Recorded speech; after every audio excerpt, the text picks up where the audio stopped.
Hello दोस्तों, नमस्कार। स्वागत है आप सभी का हमारे YouTube channel the grammar hub by Daya Tigaria पर।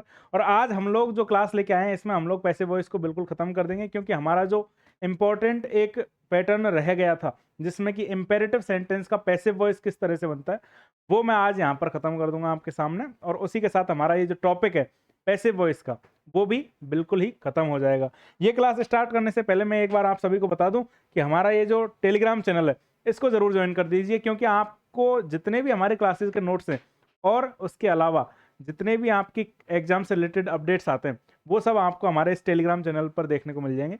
तो पहले तो इस टेलीग्राम चैनल को ज्वाइन कर लीजिए, और अगर आपने ये टेलीग्राम चैनल ज्वाइन कर लिया है तो हम लोग आगे बढ़ते हैं। और हमारी ये जो क्लास है, जो जीरो टू हीरो सीरीज चल रही है, हमारी बहुत शानदार काम कर रही है जीरो टू हीरो सीरीज, जिसमें हमने आपकी जो बेसिक थे, जिसमें हमने आर्टिकल से स्टार्ट किया था, आर्टिकल के बाद में टेंस के बाद में एक्टिव एंड पैसिव वॉइस, ये आज हम खत्म करने जा रहे हैं। तो सोचिए, आप लोग बिल्कुल जीरो से स्टार्ट किया हमने, और अब एक दो टॉपिक ऐसे हो गए कि हाँ, आप बहुत शानदार तरीके से इनको समझ चुके हैं। अब इस क्लास 29 जो हमारी आज होने वाली है, इसमें हम लोग इंपेरेटिव सेंटेंस जो हमारे होते हैं उनको पैसिव वॉइस में कैसे बदलते हैं, इसके बारे में बात करने वाले हैं। लेकिन उससे पहले मैं आपको बता दूं कि अगर आपको यही नहीं पता कि इंपेरेटिव सेंटेंस क्या होते हैं, तो फिर आपको पैसिव वॉइस बनाने में तो और ज़्यादा तकलीफ आने ही वाली है। तो सबसे पहले हम लोग ये स्टार्ट करते हैं कि एक्चुअल में जो हमारा पैसिव है, जो हमारा इंपेरेटिव सेंटेंस है, वो क्या होता है। कॉन्सेप्ट ये है कि आपको कुछ वाक्य ऐसे होते हैं जिनमें कि आदेश यानी कि ऑर्डर, प्रार्थना यानी कि रिक्वेस्ट, सलाह यानी कि सजेशन या सुझाव देने वाले जो कुछ वाक्य होते हैं, उनका हमको पैसिव बनाना है। कैसे दी जाती है सलाह या आदेश या फिर प्रार्थना, कैसे की जाती है। पहले अगर मैं किसी को बोलूं, जैसे मैं यहाँ पे खड़ा हुआ हूँ और अभी दरवाजा खुला हुआ है, तो उसके लिए मैं अगर बोलूं कि दरवाजा बंद कर दो, तो मैं वर्ब की फर्स्ट फॉर्म से स्टार्ट होने वाला एक इंग्लिश का इंपेरेटिव सेंटेंस बनाऊंगा, shut the door.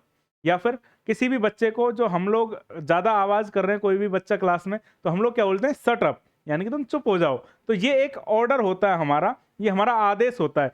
In sentence को हम लोग इंग्लिश में इंपेरेटिव सेंटेंस बोलते हैं। और आदेशात्मक, प्रार्थना वाले, सलाह वाले, सुझाव देने वाले ऐसे वाक्य जो इंपेरेटिव सेंटेंस के होते हैं, वो इंग्लिश में वर्ब की फर्स्ट फॉर्म से स्टार्ट होते हैं। पहली बात तो जो हम लोग आगे एग्जाम्पल में समझेंगे, और उनका पैसिव किस तरह से बनता है, इस चीज को हम लोग अब सीखने वाले हैं। तो चलिए साथियों, हम लोग शुरुआत कर रहे हैं आज की इस वीडियो की, जिसमें आपका कॉन्सेप्ट बिल्कुल ही क्लियर हो जाएगा कि किस तरह से हम लोग इंपेरेटिव सेंटेंस का पैसिव वॉइस बनाते हैं। चलिए साथियों, सबसे पहले तो हम लोग ये डिसाइड करते हैं कि इंपेरेटिव के टाइप क्या होते हैं, यानी कि इंपेरेटिव कितने प्रकार का होता है। तो जैसा कि मैंने अभी अभी आपको कॉन्सेप्ट क्लियरिटी में बताया था कि कोई भी जो सेंटेंस है, जो वर्ब की फर्स्ट फॉर्म से स्टार्ट होता है, उसको हम लोग इंपेरेटिव मान रहे हैं। अब उनको हमने तीन कैटेगरीज में डिवाइड किया। कैसे? पहला तो होता है कि ऑर्डर, यानी कि हम लोग आदेशात्मक कोई बात बोले, जब किसी को आदेश दिया जाए, कमांड दिया जाए, हम लोग ऑर्डर कर रहे हैं किसी चीज के बारे में, तो वो हमारा ऑर्डर वाला एक इंपेरेटिव सेंटेंस बन के आता है। एग्जाम्पल के लिए शट द डोर, जैसा कि मैंने अभी अभी एक एग्जाम्पल दिया था कि दरवाजा बंद कर दो, ये वाला हमारा जो एग्जाम्पल है वो बिल्कुल फिट बैठता है ऑर्डर वाले इंपेरेटिव सेंटेंस के लिए। दूसरा हमारा होता है रिक्वेस्ट वाला। कैसे? जब प्रार्थना, यानी कि हम लोग प्लीज या काइंडली से वाक्य की शुरुआत करेंगे, और जब हम लोग प्रार्थना करते हैं तब हमारे सामने ये बात निकल के आती है कि हाँ, हमने रिक्वेस्ट की है, और रिक्वेस्ट की है ये भी इंपेरेटिव का एक पार्ट है। एग्जाम्पल के लिए प्लीज हेल्प मी, कि मेरी मदद कर दीजिए, कृपया मेरी मदद कर दीजिए, तो ये यहाँ पर इंपेरेटिव का ही एक पार्ट है, और इसको हम लोग रिक्वेस्ट से डिनोट करते हैं। अगला हमारे पास इंपेरेटिव में आते हैं एडवाइस। एडवाइस यानी कि जब कोई सलाह या फिर नैतिक कर्तव्य बताए जाएं, हम लोग किसी को सलाह देते हैं कि भाई मेहनत करो, आपको सफलता जरूर मिलेगी, इस तरह की जो एडवाइस, जो सलाह दी जाती है, वो भी इंपेरेटिव सेंटेंस के अकॉर्डिंग ही होती है, जिसमें हम लोग डायरेक्ट बोलते हैं किसी को भी, जैसे कि हेल्प द पुअर, यानी कि गरीब लोगों की मदद करनी चाहिए। इस तरह से नैतिक बात है, नैतिक कर्तव्य हमारे, या फिर किसी को सलाह दी जा रही है कि आपको मेहनत करनी चाहिए, या जो भी चीजें हैं, वो सारी चीजें हमारी निकल के आती हैं। अब इन तीनों चीजों से एक चीज हमको समझने की है कि हमारे पास जो इंपेरेटिव होते हैं वो तीन प्रकार के होते हैं, तीन तरह से बन सकते हैं। कैसे? एक तो होता है ऑर्डर, यानी कि आदेशात्मक वाक्य होते हैं जिसमें किसी को भी आदेश यानी कि कमांड दिया जाएगा। एग्जाम्पल के लिए शट द डोर, दूसरा होता है रिक्वेस्ट वाला एक इंपेरेटिव सेंटेंस, जैसे जब प्रार्थना की जाए यानी कि प्लीज या काइंडली से वाक्य स्टार्ट होगा इंग्लिश में, प्लीज हेल्प मी, ये एक प्रार्थना का भाव दे रहा है पूरा का पूरा वाक्य। और ऐसे ही एडवाइस वाला है, जब कोई सलाह या नैतिक कर्तव्य बताया जाए, हेल्प द पुअर। साथियों, हमको ये भाव पता होना चाहिए। अगर हमको ये भाव पता चल गया तो हमारा पैसिव बनाना बहुत आसान हो जाएगा, और अगर ये भाव पता नहीं चला तो आपको बहुत कंफ्यूजन होने वाला है। ये बात मैं अभी बोल देता हूं। एक बार वाक्य को पढ़ते ही हमें पता चल जाना चाहिए कि इसमें ऑर्डर का भाव यानी कि आदेश का भाव है, रिक्वेस्ट का भाव है, या फिर एडवाइस का भाव है। जिस चीज का भी आपको भाव लगे उसी के अकॉर्डिंग आपको पैसे बनाने में किस तरह से आसानी होगी, मैं अभी आपको बताता हूं। देखो साथियों, अगली हमारी स्लाइड में क्या आ रहा है कि हमारे पास सबसे पहले हम लोग ऑर्डर यानी कि कमांड वाले जो इंपेरेटिव सेंटेंस है उनको पैसिव में किस तरह से बनाया जाता है उसका एक साइंटिफिक फॉर्मूला लेकर आए। कैसे? यदि वाक्य में ऑब्जेक्ट दिया हुआ हो, पहली कंडीशन क्या दी है, यदि वाक्य में ऑब्जेक्ट दिया हुआ हो, अगर ऑब्जेक्ट है तब ही इस तरीके से बनेगा, अगर ऑब्जेक्ट नहीं है तो इस तरह से नहीं बनेगा। दूसरा तरीका आएगा जो हम आगे पढ़ेंगे। देखो साथियों, अगर वाक्य में ऑब्जेक्ट दिया हुआ हो, कैसे? देखो यहां पर क्या आया था, किस तरह से दिया था हमने ऑब्जेक्ट, शट द डोर। तो यहां पे जो डोर है ये प्लीज हेल्प मी, यहां पे मी है, हेल्प द पुअर है, ये हमारे ऑब्जेक्ट हैं। अगर इस तरह से ऑब्जेक्ट दिए हुए हों किसी भी इंपेरेटिव सेंटेंस में, तब हम लोग इस तरीके को अपनाएंगे। और ये तरीका कब काम करेगा? जब हमारे पास ऑब्जेक्ट होगा। कैसे काम करेगा? ऑब्जेक्ट दिया हुआ होगा तो हम लोग लेट से वाक्य को स्टार्ट करेंगे, लेट से वाक्य को स्टार्ट करेंगे। बोलेंगे सर लेट कहां से आ गया? तो भाई नियम से आ गया। लेट कहां से आ गया? नियम की वजह से लेट आ गया है। लेट से वाक्य को स्टार्ट कर दिया, उसके बाद तुरंत बाद में क्या लगा दिया? ऑब्जेक्ट, क्योंकि पैसिव बना रहे। ऑब्जेक्ट के बाद में बी वर्ब का प्रयोग कर दिया, बी वर्ब यहां भी आ गई, और बी वर्ब का प्रयोग हो गया तो पैसिव में तो आपको पता है हमेशा क्या आती है? वर्ब की थर्ड फॉर्म। आई बात समझ में? अगर कोई भी इंपेरेटिव सेंटेंस जो ऑर्डर या कमांड से रिलेटेड है उसमें ऑब्जेक्ट दिया हुआ है, तो ऑब्जेक्ट दिया हुआ होने के कारण हम लोग उसको लेट से शुरू करेंगे, लेट के तुरंत बाद ऑब्जेक्ट लेकर आएंगे, और ऑब्जेक्ट के बाद में बी वर्ब का प्रयोग करके जो वहां पे वर्ब की फर्स्ट फॉर्म दी हुई है उसको हम लोग वर्ब की थर्ड फॉर्म में बदल देंगे। कैसे? एग्जाम्पल के लिए, ऑर्डर या कमांड वाले हैं, देखो एक्टिव वॉइस के एग्जाम्पल इधर है और उनको हमने पैसिव में इधर बनाया हुआ है। कैसे? देखो, open your book, open your book कैसे बनेगा? ओपन वर्ब की फर्स्ट फॉर्म से स्टार्ट हो रहा है, इसका मतलब इंपेरेटिव सेंटेंस तो है, और इंपेरेटिव सेंटेंस है, इसका मतलब ये है कि इसको हम लोगों को लेट से शुरू करके बनवाना है, क्योंकि द बुक यहां पर ऑब्जेक्ट दिया हुआ है। शुरुआत करी हमने लेट से स्टार्ट कर दिया, लेट के तुरंत बाद में क्या आ गया? Your book. क्यों? क्योंकि ये क्या है? ऑब्जेक्ट है। तो let your book, your book object के बाद में क्या था? बी। ऑब्जेक्ट के तुरंत बाद हमने बी का प्रयोग कर दिया, और लास्ट में क्या कर दिया? ओपन, क्योंकि वर्ब की फर्स्ट फॉर्म जो दी थी उसको हमने वर्ब की थर्ड फॉर्म में बदल दिया है। ऐसे ही same to same, bring a glass of water, इसका हमने चेंज कर दिया, let a glass of water be brought. Same, post this letter, यानी कि पोस्ट वर्ब की फर्स्ट फॉर्म में ध्यान रखना, उसके बाद में दिस लेटर, ये ऑब्जेक्ट हो गया, let this letter be posted.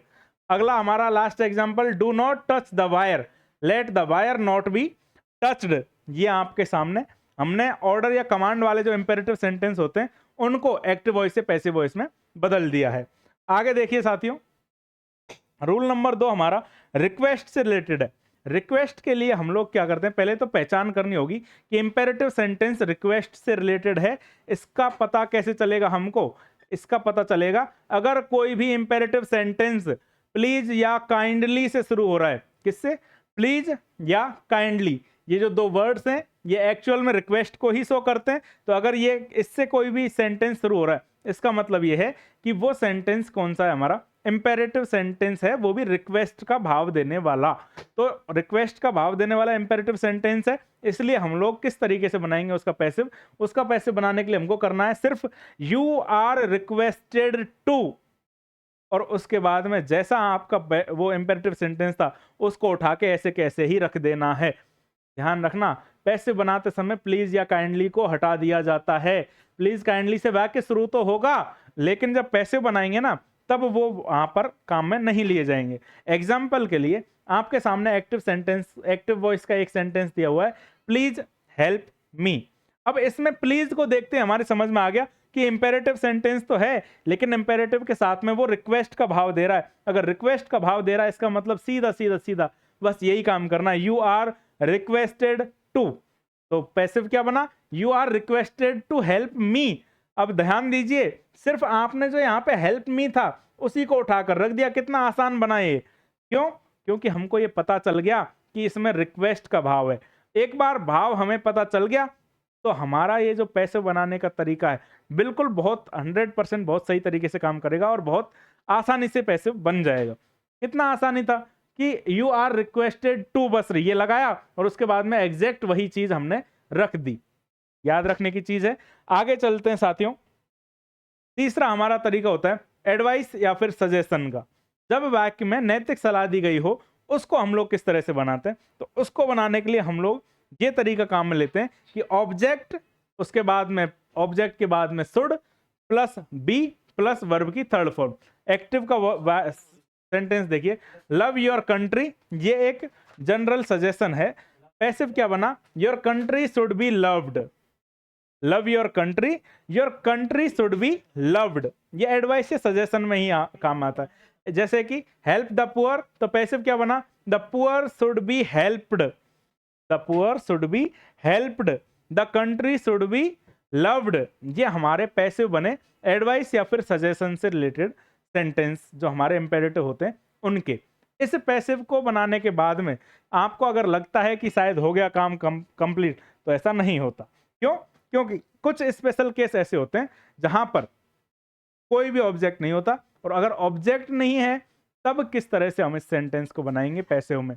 तो साथियों, पैसिव में ऑब्जेक्ट इंपॉर्टेंट होता है, ये बात तो सही है, लेकिन बिना ऑब्जेक्ट के भी हम लोग भाव यानी कि सेंस के अनुसार उस सेंटेंस को बदल सकते हैं पैसिव में। कैसे? एग्जाम्पल के लिए आपके सामने एक वाक्य लिखा हुआ है सिट डाउन। ये आपको सिट डाउन बोलते हैं, आपको पता है कि ये ऑर्डर दिया गया होगा, कोई भी रिक्वेस्ट नहीं करता कि तुम बैठ जाओ। अगर रिक्वेस्ट कर रहा होता तो प्लीज या फिर काइंडली से वाक्य को शुरू कर देते, लेकिन यहाँ पर रिक्वेस्ट का भाव नहीं है, रिक्वेस्ट का सेंस नहीं है। तो यहाँ पर किसका सेंस है, यहाँ पे ऑर्डर का सेंस है। तो हमने क्या स्टार्ट कर दिया, you are ordered to sit down. इस तरह से हमने इस वाक्य को बना दिया पैसिव में। जैसे एग्जाम्पल के लिए गो अवे, इसका पैसिव क्या बनाया हमने, you are told to go away. You are told to go away, ये भी एक तरीका है। अब इसमें एक ध्यान देने की क्या चीज है कि इंपेरेटिव सेंटेंस में ऑब्जेक्ट नहीं होने पर यू आर ऑर्डर या रिक्वेस्टेड या टोल्ड टू का प्रयोग करना है। किसका प्रयोग करना है, you are ordered to, you are told to, you are requested to, इसका प्रयोग करना है और हमारा क्या बन जाएगा, पैसिव वॉइस बन जाएगा। अब आपके जो हमारे पैसिव वॉइस का टॉपिक था ये पूरा खत्म हो चुका है, लेकिन इसमें आपके सामने 3 सेगमेंट आए थे कि हमारे पास पैसिव हमने किस किस का बनाया था। साथियों ध्यान देना, एक तो हमने बनाया था टेंस का पैसिव, उसके बाद में हमने पढ़ा था मॉडल का पैसिव बनाना, और उसके बाद में इंपेरेटिव सेंटेंस का पैसिव बनाना। अब आपके ध्यान में यह होगा कि सर 3-4 चीजें आपने बताई थी, उनके पैसिव हमने पढ़ लिए, लेकिन इनमें से इंपॉर्टेंट कौन सा है, सबसे ज्यादा परीक्षा में पूछा जाने वाला कौन सा है। तो आपके सामने जो पिछली परीक्षा में आई हुई जो प्रश्न है उनकी स्टडी के अकॉर्डिंग एक सर्वे रिपोर्ट के हिसाब से हमने एक बताया कि आपको टेंस के बेस्ड जो पैसिव वॉइस होते हैं वो सबसे ज्यादा आपको एग्जाम में देखने को मिलते हैं। उसके बाद में इंपेरेटिव सेंटेंस वाले आते हैं और लास्ट में मॉडल या स्पेशल केस के आते हैं। ध्यान देना साथियों, अगर जो चीज कम आ रही है इसका मतलब ध्यान उस पर भी रखना है। क्यों? क्योंकि वो चीज जब आएगी ना एग्जाम में तो ज्यादातर लोग उसको गलत कर देंगे। अब ज्यादातर लोग गलत कर रहे हैं और उसको आपने सही कर दिया तो आप लोग उन बहुत सारे लोगों से आगे चले जाओगे। और यही कंपटीशन का मतलब है कि आपको सिर्फ ये नहीं देखना है कि मैं कितना तेज दौड़ रहा हूं, आपको ये भी देखना है कि बाकी लोग किस तरह से दौड़ रहे हैं। उनकी स्पीड के अकॉर्डिंग ही आपको स्पीड आगे या कम करनी होगी। इसी के लिए आपको कंपटीशन में ये चीज भी ध्यान रखनी है। तो आपको क्या करना है, सबसे ज्यादा तो ध्यान देना टेंस बेस्ड जो हमने पहली क्लास ली थी एक्टिव एंड पैसिव वॉइस की, और उसके बाद में मॉडल वाले पर भी उतना ही ध्यान देना है, इंपेरेटिव वाले भी इतना ही इंपॉर्टेंट है। कंपटीशन एग्जाम्स में इंपॉर्टेंट जो इंपेरेटिव सेंटेंस है उनका महत्व काफी ज्यादा है, इसलिए आपको लेट और शुड के जो नियम है उनको तो ध्यान से रट लेना है। अब आपके सामने ये जो 5 क्वेश्चंस है इनको हम लाइव प्रैक्टिस करने वाले थे, लेकिन अभी आपको क्या करना है कि इनकी क्या बनानी है, इनको चेंज करना है पैसिव वॉइस में। जैसे कि इसके लिए मैं बता दूं, शट द विंडो, इसको क्या कर सकते हैं हम, you are ordered to shut the window, kindly grant me leave, you are requested to grant me leave, बहुत सारी चीजें हैं। अब इनको आपको बनाना है और इनका कमेंट बॉक्स में जवाब देना है। साथ ही साथ ये वाले प्रश्न भी हैं, जो 3 प्रश्न आपको होमवर्क का चैलेंज था, इसको भी आपको क्या करना है, आप कमेंट बॉक्स में इनका जवाब कमेंट कर दीजिए। आज की क्लास में इतना ही, और अगर आपका कोई भी प्रश्न रह गया हो, इस टॉपिक से रिलेटेड कोई भी चीज बाकी हो, तो आप लोग बेझिझक पूछिए हमसे, क्योंकि हम आपके प्रश्नों का जवाब देने के लिए तो खड़े हैं यहाँ पे। अब आपको जो पैसिव वॉइस का टॉपिक था वो हमने कंप्लीट करवा दिया है। हमारे सबसे पहले जीरो टू हीरो सीरीज में वो आर्टिकल हो गए थे, उसके बाद में टेंस हो गए थे, और उसके बाद में अब हमारे कंप्लीट हो गए पैसिव वॉइस। अब अगला टॉपिक हम लेकर आ रहे हैं सब्जेक्ट वर्ब एग्रीमेंट यानी कि सिंटैक्स। लेकिन उससे पहले आप सभी के लिए एक स्पेशल अनाउंसमेंट है कि कल के दिन हमारी लाइव प्रैक्टिस का सेशन चलेगा, जिसमें हम लोग पैसिव वॉइस से रिलेटेड जितने भी प्रश्न हैं, जितने भी तरीके के प्रश्न आपके एग्जाम में पूछे जा सकते हैं, उनको हम लोग कवर करने वाले हैं। तो कल की लाइव क्लास मिस मत कीजिएगा, टाइम आपको हमारे टेलीग्राम चैनल पे पता चल जाएगा। आज की क्लास में जुड़ने के लिए धन्यवाद, मिलते हैं अगली क्लास में। जय हिंद, जय भारत।